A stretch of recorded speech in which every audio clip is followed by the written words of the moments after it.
News. Good morning indeed, Alicia. All right, now, Tshamano, which other, let's talk about the 2014 year calendar. What is in store for new university candidates? It must be quite exciting. Very exciting indeed, especially for 2014, wherein the pass rate is really high compared to all the years. In fact, since the democracy in 1994. Yes. So I think there's a lot of things that students can expect going into university, but maybe it will be important to also highlight the fact that universities this year, as opposed to previous years, they are not allowing walk-ins. By that, it simply means that there will no longer be queues in universities. You'd remember an incident that somebody happened died, at the University of Johannesburg. So there's a lot in store for our students, and I think also it will be interesting, perhaps maybe to highlight the subsidy. Absolutely. Tell us about the new interesting courses that are on offer that you basically haven't been offering before. If maybe one can talk about the two new universities, for example, we're talking about Solplaki in Northern Cape, which of course it's still going to be opened or officially. We're also talking about the University of Mpumalanga. What I find interesting about the University of Mpumalanga, although it's still a point of discussion, they are also planning to go into ICT.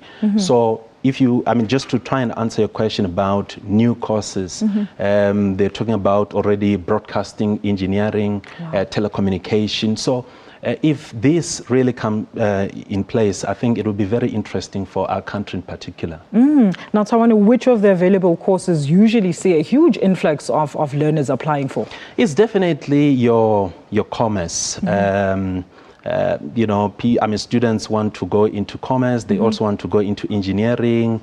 Just to mention by a few, you're talking courses like your civil engineering, chemical engineering, and I understand why students want to go into these courses. They're always thinking money, but absolutely. But there's also a lack of skills shortage in those sectors, especially the engineering and science sectors. No, absolutely, and I think it's precisely the reason why the Minister of Education, Dr. Blade Nzimande, has been also been making emphasis to say students must be encouraged consider to take those courses. Those courses.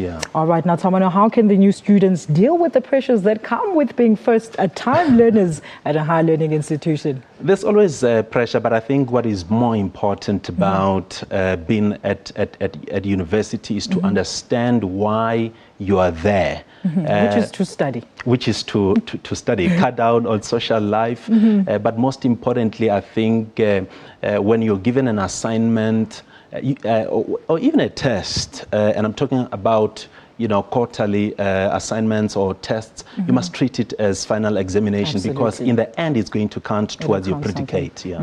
Now, how important is finding a balance between campus social life and academic life? How does one find that balance? You've just mentioned that there's always the pressure to go out. You've probably been away from home for the first time, so you're just doing things your own way.